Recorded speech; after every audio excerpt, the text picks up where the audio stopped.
monde, c'est Murgen. Alors je vous retrouve aujourd'hui pour une vidéo pour ceux qui débutent avec les cartes, avec les oracles ou le tarot et qui se posent tout plein de questions, qui se prennent bien la tête. C'est un petit peu je suis perdu, je veux un jeu ou je viens d'avoir mon jeu, je sais plus quoi faire. Et donc on m'a posé plusieurs fois des questions à qui aux personnes j'ai essayé de répondre le mieux possible et je me dis je vais faire une vidéo et je vais un petit peu compiler tout ce qu'on m'a demandé et comme ça apporter un petit peu les conseils. Alors avant que je commence cette vidéo, en fait ce que j'essaie à chaque fois de vous dire, c'est qu'avec les cartes il faut que vous vous laissiez aller et que vous preniez plus de liberté. En fait vous avez tendance, et ce qui est normal parce que c'est comme ça qu'on nous apprend les choses depuis qu'on est tout petit, c'est garder un côté scolaire. On fait si le protocole il est là, je le suis, hop hop hop hop hop, et jusqu'à faire mon interprétation des tirages. Et c'est vrai qu'on nous apprend ça depuis qu'on est tout petit à l'école et on a du mal un petit peu à se débarrasser de cette façon de faire. Sachez qu'avec les cartes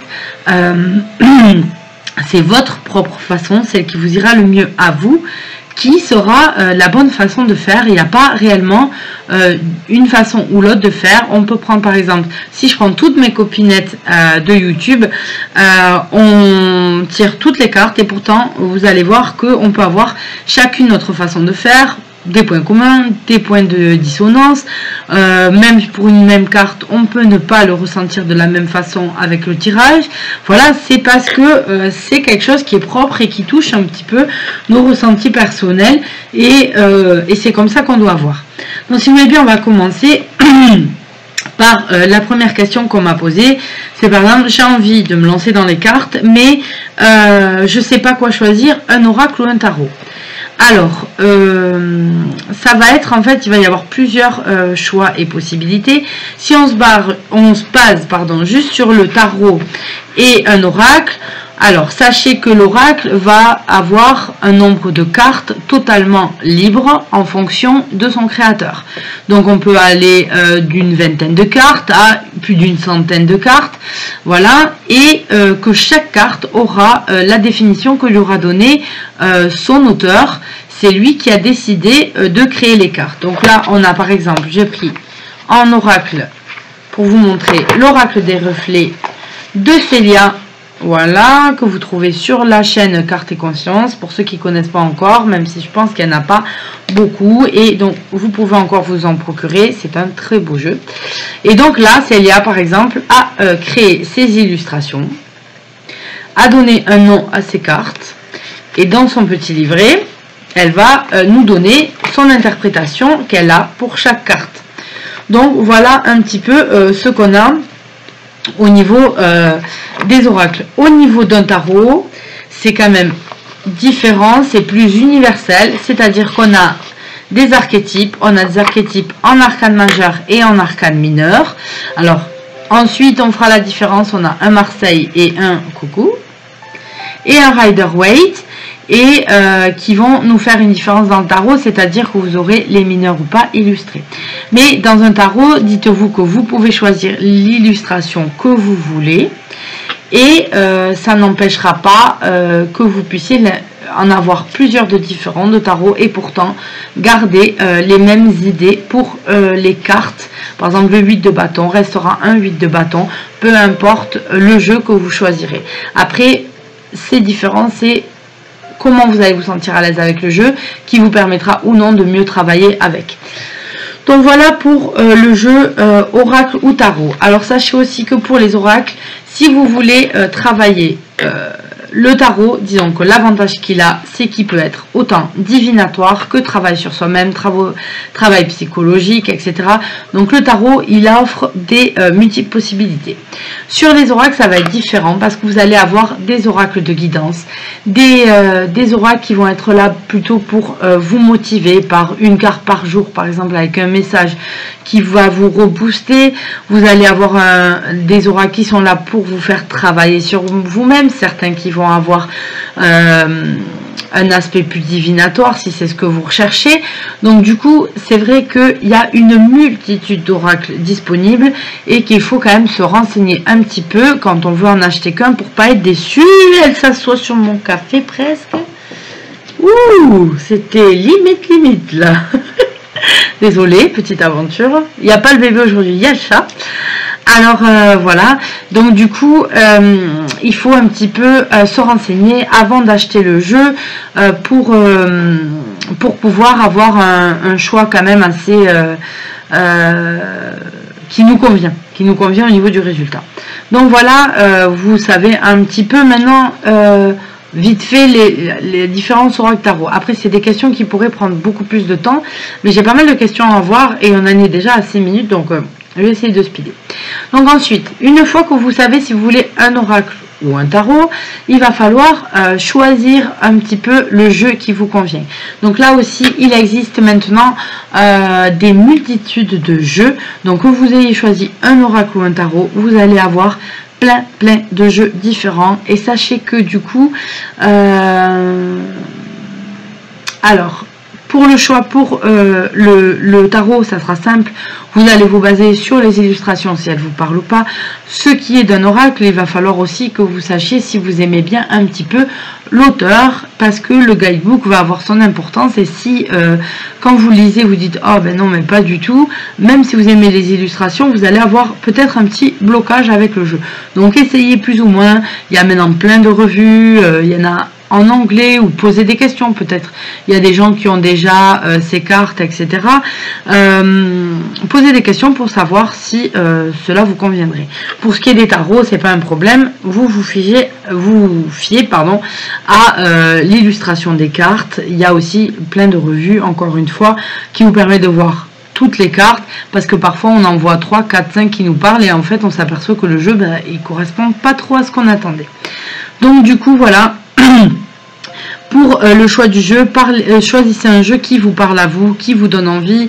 Je sais pas, s'il y en a qui sont attirés par ce qui est Égypte, il y en existe mais une multitude de jeux sur le thème de l'Égypte. S'il y en a qui sont plus dessins animés, plus enfantins, etc., qui aiment bien les trucs un petit peu rigolos comme ça, il existe aussi des tarots comme le Happy Tarot, comme le tarot des gnomes, etc., qui vont un petit peu vous aider. Ceux qui aiment les animaux, il existe des oracles sur les animaux, des tarots sur les animaux. Donc il y a vraiment de quoi vous faire plaisir et trouver le jeu le plus adéquat pour vous.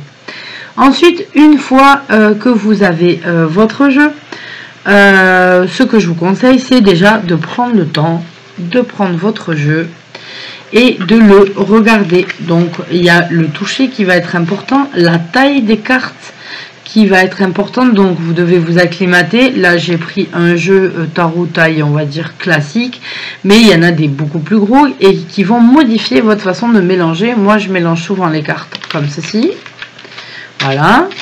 Mais certains jeux, j'ai des petites mains, je suis obligée de le faire dans l'autre sens. Et ça, j'ai pas l'habitude. Donc c'est une acclimatation différente. Parce que il faut savoir que j'aime beaucoup brasser mes jeux, toucher mes jeux avant de commencer les tirages ou quand je viens de l'avoir. Je suis restée peut-être encore dans ce côté enfantin où on touche pour voir. Voilà. J'ai besoin de avoir du toucher pour bien me lier à mes cartes, et je prends le temps de les regarder. Donc quand je découvre un jeu avec vous, je passe un petit peu plus vite parce qu'on a quand même cette limite de temps qu'on a dans les vidéos, mais après chez moi je prends le temps de vraiment les regarder, voir ce qu'on me présente, ce que ça représente, ce que la carte me dit, les couleurs. Donc je veux dire, je prends vraiment le temps de regarder les cartes, le jeu, l'ambiance qu'il y a. Donc du coup je vous conseille de faire pareil, de prendre le temps de vous acclimater à votre jeu. Si vous avez choisi un tarot, alors ou vous avez pris un tarot dont le guidebook est suffisant, intéressant et vous permet de suite, si vous voulez, de commencer à travailler vos cartes. Parfois vous pouvez avoir choisi un jeu tel que celui-ci. Alors là c'est le Sun and Moon Tarot. Alors celui-là, il a un format comme le Scarabeo, c'est un EA Games, il me semble. Et donc vous avez un tout petit livret blanc avec 3-4 mots-clés par carte. Autrement dit, c'est très très light. Pour quelqu'un qui connaît les cartes et qui a déjà tiré, etc., bah, il s'en fout, c'est pas un problème. Hein. Mais pour ceux qui commencent, ben, c'est pas non plus la joie. Donc il va falloir pouvoir trouver un livre. Donc choisissez-vous un bouquin avec lequel vous êtes à l'aise, etc., et que vous pouvez vous en servir. Alors moi, pour ma part, j'en ai quelques-uns sur le tarot, et celui que j'aime bien me servir, c'est celui-là. La Bible du tarot, il est très bien fait. C'est une, de toute façon, la Bible du, c'est une collection qui est très bien faite. Hein. Donc on a, c'est chez Guitry Daniel, on l'a à 22 €. Et donc vous avez à avoir une histoire sur le tarot, vous avez une bonne introduction hein, sur Rider-Waite, le Marseille, etc. Comment on pose nos questions, vous avez vraiment pas mal de trucs. Et ensuite vous avez l'arcane majeur, par exemple ici on l'a dessiné, on a les mots clés, les phrases clés et ensuite les interprétations qui peuvent être faites donc en position actuelle, en position d'avenir, en position de blocage, si vous êtes dans une relation, etc. Donc c'est vraiment un livre très très bien fait avec lequel on peut déjà bien travailler. Donc vous avez ça et vous avez la même explication aussi grande pour les arcanes mineurs, donc ça c'est pas négligeable, c'est pas tous les livres. Et vous avez pas mal de tirages qui sont faits dessus, le rapport à l'astrologie avec les arcanes, à la numérologie. Donc bon, c'est un livre que je trouve super bien. Donc moi, j'ai choisi celui-là, c'est mon choix personnel. Enfin, j'en ai plusieurs, mais c'est avec celui-là que je travaille le mieux. Moi, je vous montre. Après, si vous en trouvez d'autres, etc., parfait. Le tout, c'est que vous ayez un livre avec lequel vous êtes à l'aise. Une fois que c'est fait, on me pose souvent aussi la question, est-ce que je dois mélanger mes cartes, est-ce que je dois re-ranger mes cartes après chaque tirage, etc. Alors ça, ça va être libre et tout ce passage-là, en fait, des questions que j'ai, sachez que la réponse est libre. Moi, personnellement, vous pouvez le regarder, elles ne sont pas classées après un tirage, mes cartes, je ne les remets pas dans l'ordre. D'une, parce que je perdrai trop de temps, et de deux, parce que ça sert à rien, parce que dès que j'ai le jeu dans les mains, je commence déjà à le brasser, toujours à le mélanger. Donc je me retrouverai systématiquement à avoir un jeu à ranger toutes les 30 secondes, donc ça servirait à rien pour moi. Donc ça c'est à votre convenance. Donc, moi je mélange toujours les cartes, mais quand je vais commencer un tirage ou répondre à une question, peu importe le thème du tirage, là je vais le brasser différemment, c'est-à-dire que je me concentre sur ce que je veux, je me concentre sur la réponse que vont devoir apporter les cartes et leurs conseils. Donc du coup, on va dire que je continue à mélanger, mais c'est différent. Alors, l'as de coupe. Je regarde toujours les cartes qui tombent de mon jeu quand je les mélange. Pourquoi elles sortent peut-être pas pour rien. Quand il n'y en a qu'une qui saute, voilà, c'est pas le jeu qui a lâché, c'est juste une carte qui doit sortir et dont on doit prendre en compte. Donc ensuite, on me dit oui, couper les cartes, on coupe les cartes avant le tirage, donc je réponds toujours oui, et on me dit avec quelle main on doit couper les cartes? Ben, celle que vous voulez. Moi, de préférence, je coupe les cartes avec la main gauche. Parce que pour moi, la main droite est la main de l'action, ben, je suis droitière, et la main gauche est celle qui vient du cœur, celle qui me tend vers l'avenir. Donc du coup, on va dire la main d'esprit, c'est ma main gauche. Donc personnellement, je me sers de la main gauche et je préfère qu'on se serve de la main gauche. Après, c'est quand je fais mes propres tirages à moi. Après, si vous, dans vos tirages, vous en foutez, vous coupez avec ce qui vous vient. Ensuite, qui coupe les cartes? Quand vous tirez les cartes à quelqu'un, alors sachez que moi, si c'est... En principe, je laisse couper la personne. Je fais le mélange, mais je laisse couper la personne la plupart du temps. Donc, quand j'ai la personne en face et tout, si je me sens à l'aise avec cette personne, voilà. Par contre, si j'ai... pour certains jeux aussi, j'ai quelque chose, je sais pas, qui me retient, sans être totalement mal à l'aise, parce que je ne pourrais pas faire de tirage, mais il y a quelque chose qui me retient dans la personne, je la laisse pas couper les cartes. Je coupe les cartes à sa place. Voilà, je sais pas, c'est... Je sais pas pourquoi, mais c'est comme ça que ça se passe. Et voilà pourquoi moi je fais ça. Donc ce que je dis, c'est vraiment, vraiment très libre. Après on me dit, voilà, est-ce que tu interprètes la coupe? Voilà, voilà, je coupe. Voilà ce qui se passe. Alors, non, la plupart du temps, dans la coupe, je la regarde pas, je fais mon tirage, mais il arrive de temps en temps, selon la question ou selon le tirage, que je regarde qu'est-ce qu'a donné la coupe et quelle est la carte qui est ressortie liée à la personne, quoi. Au jour J où elle coupe la carte. Donc, ça, c'est pareil, c'est à votre convenance, c'est comme vous le sentez. Est-ce qu'on doit tirer les cartes tout à l'endroit? Est-ce qu'on fait envers endroit? Est-ce que c'est en fonction des jeux? Alors, en fonction des jeux, je vais vous répondre quoi qu'il arrive. Il y a des jeux, ça va être compliqué parce que vous n'avez pas un derrière comme celui-ci où on peut le prendre dans tous les sens. C'est-à-dire que c'est une image figée. Et donc, du coup, vous savez si vous êtes à l'envers à l'endroit. Donc, dans ce cas-là, ça fausse un petit peu. Donc, ça va être un petit peu compliqué. Dans ce cas-là, ce sont des jeux qu'on tire qu'à l'endroit. Alors, si c'est un jeu comme celui-ci, on peut tirer à l'endroit et à l'envers. Et dans ce cas-là, c'est vous qui voyez. Personnellement, je ne le fais pas. Je ne le fais pas parce que le mélange, du coup, induit qu'on coupe plusieurs fois, qu'on tourne des paquets et qu'on remélange. Donc, voilà, ça me plaît pas. Mais en plus, j'aime pas.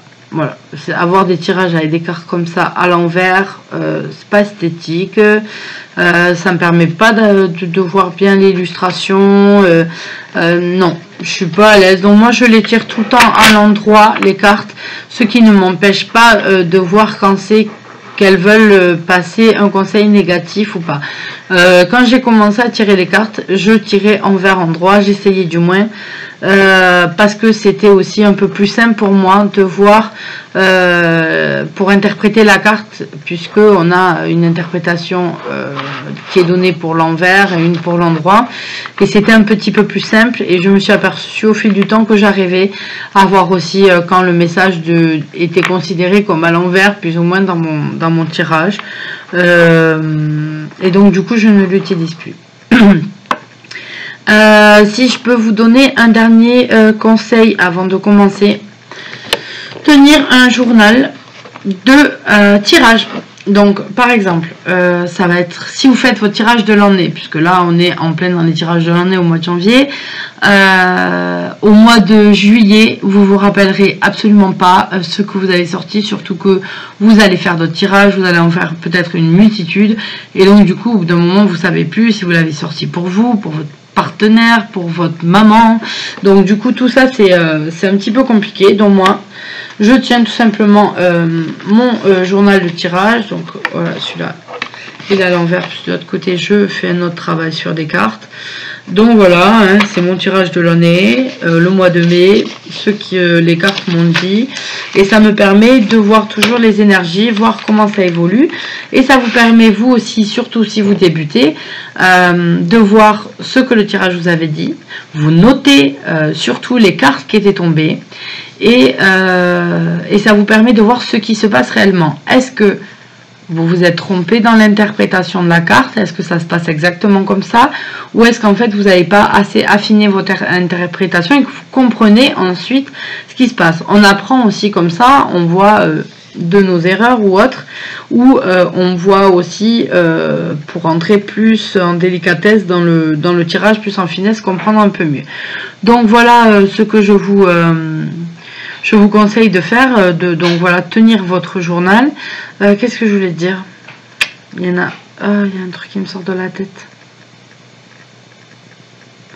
J'ai dit je vais le marquer, ça me revenait en tête et puis c'est reparti. Bon, soit. Tenez votre journal déjà de cartes, notez, prenez des notes aussi si pendant un tirage vous pensez à quelque chose d'autre. Si vous avez besoin de prendre des notes, notez-le dans votre journal, c'est votre carnet de bord un petit peu pour suivre. Ah oui, c'était ça, ça me revient, je le savais. Si dans votre tirage, vous avez, il y a plusieurs possibilités. On a un tirage ici, je lis et je me dis par exemple, cette carte, elle n'a rien à voir dans mon tirage, mais strictement rien. C'est possible. c'est possible. Ou alors, vous ne comprenez pas son message, vous pouvez tirer une carte qui va vous aider à comprendre celle-ci. Si vous avez besoin d'encore un peu plus de précision, vous pouvez encore en prendre une autre qui va vous aider, voilà, à chaque fois à comprendre les cartes. Vous pouvez aller maxi, et vraiment c'est un maxi, jusqu'à 3 recouvrir les cartes. Sinon après vous avez trop de cartes pour comprendre une seule carte. Ça veut dire qu'en fait votre tirage il n'est pas bon. Sachez aussi que vous pouvez avoir 3 cartes par exemple qui n'ont strictement rien à voir l'une envers l'autre, qui n'ont strictement rien à voir avec votre question, c'est-à-dire on ne comprend rien. N'insistez pas, revenez plus tard, revenez demain, refaites vos tirages demain, le surlendemain, quelque chose comme ça. Les cartes ne veulent pas vous répondre pour le moment. Il arrive que vous ne deviez pas avoir de réponse. Donc n'insistez pas, ça ne sert à rien. Ne posez pas non plus aux cartes, respectez-les 15 000 fois la même question. Si vous posez la question est-ce que je vais avoir mon bac cette année et qu'elle vous donne une réponse, la carte, ne posez pas la même question le lendemain et ainsi de suite. Ça sert...